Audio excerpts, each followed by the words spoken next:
നമസ്കാരം, എല്ലാവർക്കും സ്വാഗതം. ഞാൻ ശ്രീ. ഞാനിന്നിവിടെ വന്നിട്ടുള്ളത് ഒരു പാഷൻ ഫ്രൂട്ട് കേക്കിൻ്റെ റെസിപ്പി ആയിട്ടാണ്. പാഷൻ ഫ്രൂട്ട് ഇഷ്ടമുള്ള എല്ലാവർക്കും ഇഷ്ടപ്പെടുന്ന ഒരു കേക്കാണിത്. ഇതിനു വേണ്ടി ഞാൻ 4 പാഷൻ ഫ്രൂട്ടാണ് എടുത്തിട്ടുള്ളത്. അത്യാവശ്യം നല്ലോണം പഴുത്തിട്ടുള്ള പാഷൻ ഫ്രൂട്ട് തന്നെയാണ്. ഇപ്പോൾ പാഷൻ ഫ്രൂട്ടിൻ്റെ സീസണാണല്ലോ നാട്ടിലെ. അപ്പോൾ എന്തായാലും നമുക്ക് ട്രൈ ചെയ്ത് നോക്കാം. പാഷൻ ഫ്രൂട്ട് വീട്ടിലുള്ളവർക്കൊക്കെ ട്രൈ ചെയ്യാം. അപ്പോൾ ഈ പാഷൻ ഫ്രൂട്ട് എല്ലാം നമുക്ക് ഒരു അരിപ്പയിലേക്ക് ഇട്ടിട്ട് അരിച്ച് അതിൻ്റെ ജ്യൂസ് മാത്രമായിട്ട് എടുക്കണം.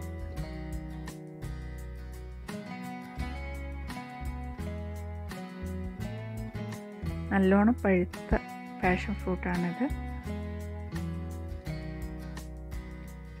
ഒരു സ്പൂണ് വെച്ചിട്ട് അരിപ്പയിൽ വെച്ച് അരിച്ചിട്ട് എടുക്കുക.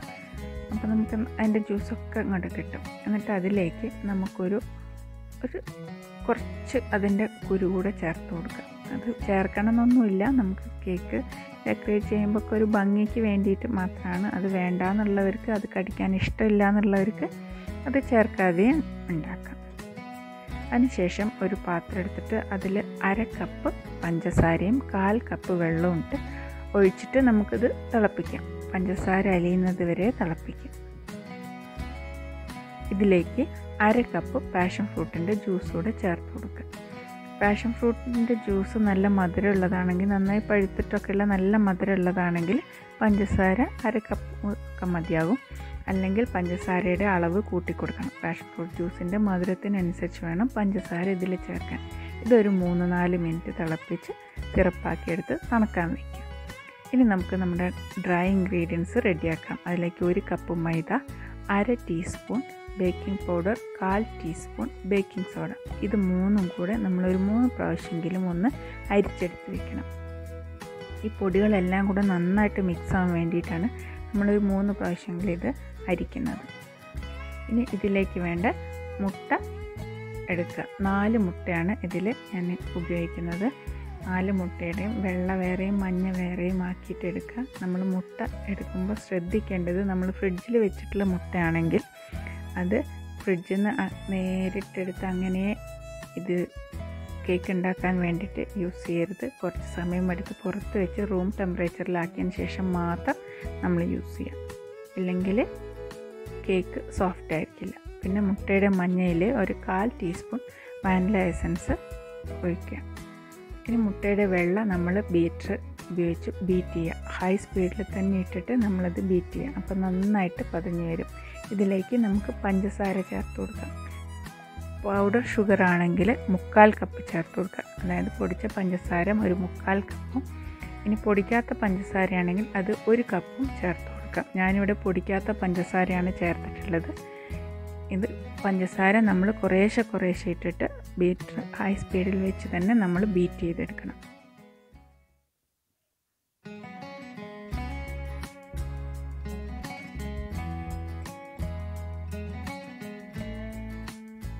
ഇത് നന്നായിട്ട് ബീറ്റ് ചെയ്യണം. ബീറ്റ് ചെയ്ത് ഈ മുട്ടയും പഞ്ചസാരയും കൂടെ ബീറ്റ് ചെയ്ത് കഴിഞ്ഞാൽ ഇത് നന്നായിട്ട് പൊങ്ങി വരും.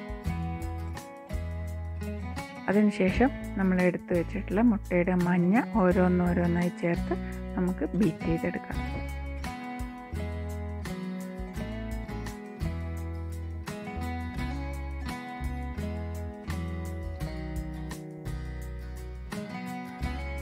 ഈ മുട്ടയും പഞ്ചസാരയും ബീറ്റ് ചെയ്യാൻ വേണ്ടി മാത്രമേ നമ്മളിതിൽ ബീറ്റർ യൂസ് ചെയ്യുന്നുള്ളൂ. ഇനി അങ്ങോട്ടേക്ക് നമ്മളിതിന് ബീറ്റർ യൂസ് ചെയ്യുന്നില്ല.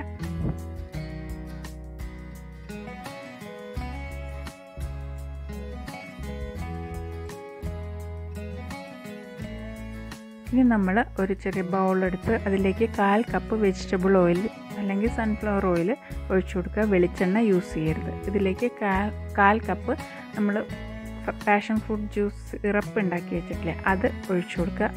1/4 കപ്പ് അല്ലെങ്കിൽ 5 ടേബിൾ സ്പൂൺ. ഇനി നമുക്ക് കുറച്ചുകൂടെ വേണമെന്നുണ്ടെങ്കിൽ നമുക്ക് ചേർത്ത് കൊടുക്കുക, കുഴപ്പമൊന്നുമില്ല.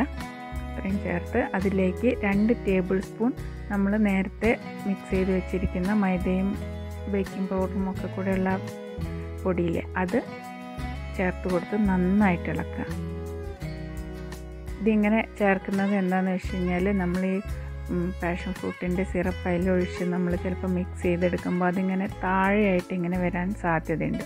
അപ്പോൾ ഈ പൊടിയൊക്കെ ചേർത്ത് ഓയിലിൽ മിക്സ് ചെയ്തെടുത്തിട്ടുണ്ടെങ്കിൽ അത് ആ മുട്ടയുടെയും മൈദ പൊടിയുടെയൊക്കെ കൂടെ മിക്സായിട്ട് പോകും. ഇനി നമ്മൾ ബീറ്റ് ചെയ്ത് വെച്ചിട്ടുള്ള മുട്ടയും പഞ്ചസാരയും ബീറ്റ് ചെയ്ത് വെച്ചിട്ടുള്ളതിലേക്ക് ഈ പൊടി കുറേശ്ശെ ഇടുക. എന്നിട്ട് നമ്മൾ ഒരു സ്പാച്ചില വെച്ചോ അല്ലെങ്കിൽ എന്തെങ്കിലും ഒരു ചട്ടുകോ അങ്ങനെയൊക്കെ വെച്ച് എന്ത് വെച്ചിട്ടുണ്ടെങ്കിൽ നമ്മൾ ഇതേപോലെ ചെറുതായിട്ട് ഫോൾഡ് ചെയ്തെടുക്കുക. സ്പീഡിൽ ചെയ്യരുത്, ഞാനിത് വീഡിയോ സ്പീഡിൽ കാണിക്കുന്നതാണ്.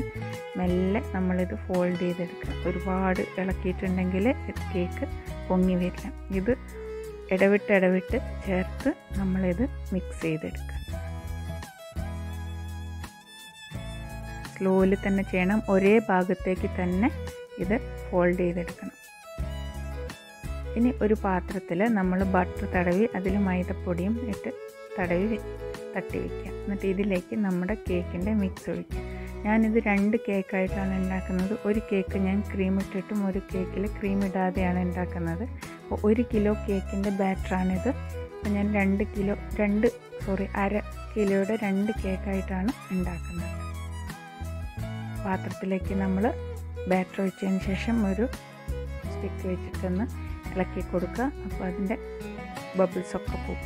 ഒരു കുക്കറിൽ അടിയിൽ കുറച്ച് ഉപ്പിട്ട് ഒരു തട്ടും വെച്ച് ഒരു 5 മിനിറ്റ് നമ്മൾ ചൂടാക്കി വെക്കണം. ആദ്യമേ അത് ചൂടാക്കിയതിന് ശേഷം വേണം നമ്മൾ ഈ ബാറ്റർ ഇതിലേക്ക് വെക്കാൻ വേണ്ടിയിട്ട്. കുക്കറാണ് എടുത്തിട്ടുള്ളത്, അല്ലെങ്കിൽ ഒരു ചൂട് കട്ടിയുള്ളൊരു പാത്രമായാലും മതി. അത് ചൂടാക്കി ഒരു 5 മിനിറ്റെങ്കിലും ചൂടാക്കിയതിന് ശേഷം മാത്രം നമ്മൾ നമ്മുടെ കേക്കിൻ്റെ ബാറ്റർ അതിലേക്ക് വെച്ച് വിസിലിടാതെ വയ്ക്കണം. കുക്കർ ലോ ഫ്ലെയിമിലായിരിക്കണം. ഒരു 30-40 മിനിറ്റ് വെച്ച് ബേക്ക് ചെയ്തെടുക്കാം. കേക്ക് ബേക്ക് ആകുമ്പോഴേക്കും നമുക്ക് ഒരു ഷുഗർ സിറപ്പും കൂടെ ഉണ്ടാക്കിയെടുക്കണം. 1/4 കപ്പ് പഞ്ചസാരയിൽ ഒരു 3-4 ടേബിൾ സ്പൂൺ വെള്ളം കൂടി ഒഴിച്ചിട്ട് നമുക്കൊരു ഷുഗർ സിറപ്പ് ഉണ്ടാക്കിയെടുക്കാം. അതിലേക്ക് നമുക്കൊരു 3 ടേബിൾ സ്പൂൺ പാഷൻ ഫ്രൂട്ടിൻ്റെ സിറപ്പും കൂടെ ചേർത്ത് വയ്ക്കാം. ഇത് നന്നായി ചൂടാറണം. ഇനി ഒരു പാത്രത്തിലേക്ക് 1/4 കപ്പ് പഞ്ചസാരയും 1/4 കപ്പ് വെള്ളവും ചേർത്തിട്ട് നമുക്ക് തിളപ്പിച്ചെടുക്കാം. ഇത് ഞാൻ 1 കിലോ കേക്കിൻ്റെ അളവിലാണ് പറയുന്നത്. നമുക്ക് ഇത് കുറച്ചിട്ട് വേണമെങ്കിലും ആക്കിയെടുക്കാം. 2 ടേബിൾ സ്പൂൺ കോൺഫ്ലവറും 1/4 കപ്പ് വെള്ളവും കൂടെ നന്നായിട്ട് മിക്സ് ചെയ്തിട്ട് ഈ പഞ്ചസാര സിറപ്പിലേക്ക് നമുക്ക് ഒഴിച്ചു കൊടുക്കാം. നമ്മൾ അടുപ്പത്ത് ഇപ്പോൾ തിളപ്പിച്ചുകൊണ്ടിരിക്കുന്ന പഞ്ചസാര സിറപ്പിലേക്ക് ഈ കോൺഫ്ലവറും വെള്ളവും കൂടെ ചേർത്തിട്ടുള്ളത് ഒഴിച്ചു കൊടുക്കാം. ഇത് നമുക്ക് കേക്കിൻ്റെ മേലെ ഒഴിച്ചിട്ട് നല്ല ഗ്ലേസിങ്ങിന് വേണ്ടിയിട്ടും കേക്കിൻ്റെ ഉള്ളിൽ സിറപ്പായിട്ട് ഒഴിച്ചു കൊടുക്കാനൊക്കെ യൂസ് ചെയ്യാം. ഇതിലേക്ക് 1/4 കപ്പ് പാഷൻ ഫ്രൂട്ടിൻ്റെ ജ്യൂസും കൂടി എടുത്ത് വയ്ക്കാം. നമ്മൾ മൊത്തത്തിൽ 3/4 കപ്പ് പാഷൻ ഫ്രൂട്ട് ജ്യൂസാണ് എടുത്തത്. അതിൽ 1/2 കപ്പ് നേരത്തെ യൂസ് ചെയ്തു. ഇതിലേക്ക് നമ്മൾ 1/4 കപ്പും കൂടെ ഒഴിച്ചിട്ട് ഇത് നന്നായിട്ടൊന്ന് കുറുകി വരുന്നവരെ വയ്ക്കുക. നമ്മുടെ കേക്ക് ഇവിടെ റെഡി ആയിട്ടുണ്ട്. കേക്ക് ചൂടാറിയതിന് ശേഷം നമുക്ക് ഇത് കട്ട് ചെയ്തിട്ട് എടുക്കാം. നല്ല സോഫ്റ്റായിട്ട് തന്നെ കിട്ടിയിട്ടുണ്ട്. നന്നായി പൊങ്ങി വന്നിട്ടുണ്ട്. ഇനി നമുക്കിത് കട്ട് ചെയ്ത് നമുക്കിത് ക്രീമിട്ട് സെറ്റ് ചെയ്യാം. ഞാനിവിടെ വിപ്പിംഗ് ക്രീം ചെയ്തിട്ടുള്ളത് അൽബേക്കേഴ്സിൻ്റെ വിപ്പിംഗ് ക്രീം പൗഡറാണ് യൂസ് ചെയ്തത്. അത് നേരത്തെ ഞാൻ ബീറ്റ് ചെയ്തിട്ട് വിപ്പിംഗ് ക്രീമാക്കി ഫ്രിഡ്ജിൽ വെച്ചിട്ടുണ്ടായിരുന്നു. കേക്ക് 3 ലെയറായിട്ട് കട്ട് ചെയ്തു. അതിലേക്ക് നമ്മൾ ഒരു ലെയർ വെച്ചു. എന്നിട്ട് നമ്മൾ ഉണ്ടാക്കി വെച്ച ഷുഗർ സിറപ്പ് ഒഴിച്ചു കൊടുത്തു. എന്നിട്ട് അതിൻ്റെ മുകളിൽ ക്രീം ഇട്ടു. നമ്മൾ ഷുഗർ സിറപ്പ് ഉണ്ടാക്കിയിട്ട് അതിലൊരു 3 ടേബിൾ സ്പൂൺ പാഷൻ ഫ്രൂട്ടിൻ്റെ സിറപ്പും കൂടി ഒഴിച്ചു വെച്ചിട്ടുണ്ടായിരുന്നില്ലേ, അതാണ് നമ്മളിതിൽ കേക്കിൻ്റെ മുകളിൽ ഒഴിച്ചു കൊടുക്കുന്നത്. പിന്നെ നമ്മൾ വിപ്പിംഗ് ക്രീമും കൂടെ ഇട്ട് കൊടുക്കുക. ഇനി അതിൻ്റെ മുകളിൽ കുറച്ചുകൂടെ പാഷൻ ഫ്രൂട്ടിൻ്റെ സിറപ്പ് ഒഴിച്ചു കൊടുക്കുക.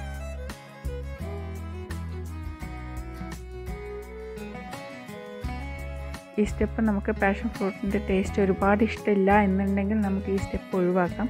പക്ഷേ പാഷൻ ഫ്രൂട്ട് കേക്ക് ആകുമ്പോൾ കുറച്ച് പാഷൻ ഫ്രൂട്ടിൻ്റെ ടേസ്റ്റ് വേണ്ടേ, അപ്പോൾ നമുക്ക് ഇത് ഒഴിവാക്കുകയും ചെയ്യാം, വേണമെങ്കിൽ ചേർക്കുകയും ചെയ്യാം കേട്ടോ. അടുത്ത ലെയറും വെച്ച് നമ്മൾ അതേപോലെ തന്നെ ഷുഗർ സിറപ്പ് ഒഴിക്കുക, ക്രീം ഇടുക, എന്നിട്ട് പാഷൻ ഫ്രൂട്ടിൻ്റെ സിറപ്പും ഒഴിച്ച് പിന്നെ അടുത്ത ലെയറും അതേപോലെ തന്നെ ചെയ്ത് മൊത്തത്തിൽ ക്രീം ഇടുക. ക്രീം ഇട്ടതിന് ശേഷം നമുക്ക് ഒരു 20 മിനിറ്റോളെങ്കിലും നമ്മൾ ഫ്രിഡ്ജിൽ വെക്കണം കേക്ക്. എന്നിട്ട് വേണം പിന്നെ ലാസ്റ്റ് ഒന്നുകൂടെ നമ്മൾ ക്രീം ഇട്ട് സെറ്റ് ചെയ്യാൻ വേണ്ടി. ഫുൾ ക്രീം തേച്ചതിന് ശേഷം നമ്മൾ ഒന്ന് ഫ്രിഡ്ജിൽ വെച്ചിട്ട് അതൊന്ന് സെറ്റാക്കി എടുക്കുക. അതിനുശേഷം പിന്നെ നമുക്ക് രണ്ടാമത് ഒന്നുകൂടെ എടുത്തിട്ട് അതിൻ്റെ മുകളിൽ നമുക്ക് ഡെക്കറേറ്റ് ചെയ്യാം. നമ്മൾ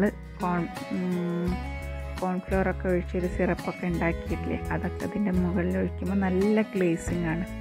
അപ്പോൾ ഞാനിത് രാത്രിയിലാണ് ചെയ്തത്, അതുകൊണ്ട് അത് വീഡിയോയിൽ അത്രയ്ക്ക് കറക്റ്റായിട്ട് കാണുന്നില്ല. പക്ഷേ നല്ല ഭംഗിയായിട്ട് കിട്ടും. നല്ല ഭംഗിയാണ്, നല്ല ടേസ്റ്റായിട്ട് നമ്മുടെ ഇഷ്ടത്തിനനുസരിച്ച് ഇത് ഡെക്കറേറ്റ് ചെയ്തെടുക്കാം. ഞാൻ ജസ്റ്റ് ഇതൊന്നും ഇതിൻ്റെ മുകളിൽ ഒഴിച്ചിട്ട് കുറച്ച് ക്രീം ഇടുന്നതെന്ന് മാത്രമേ ഉള്ളൂ. ഓരോരുത്തരുടെ ഐഡിയയ്ക്ക് അനുസരിച്ച് ചെയ്യാം. നല്ല ടേസ്റ്റുള്ള കേക്കാണ്. പാഷൻ ഫ്രൂട്ട് കിട്ടുന്ന എല്ലാവരും ഇത് ട്രൈ ചെയ്ത് നോക്കുമെന്ന് വിചാരിക്കുന്നു. വളരെ ഈസിയാണ്. അപ്പോൾ എന്തായാലും നിങ്ങളിത് ട്രൈ ചെയ്ത് നോക്കുമെന്ന് വിചാരിക്കുന്നു. എൻ്റെ വീഡിയോ ഇഷ്ടമായി ലൈക്ക് ചെയ്യാനും ഷെയർ ചെയ്യാനും കമൻറ്റ് ചെയ്യാനും മറക്കരുത്. അപ്പം ആദ്യമായിട്ടാണ് കാണുന്നതെങ്കിൽ സബ്സ്ക്രൈബ് ചെയ്യാനും മറക്കരുത്.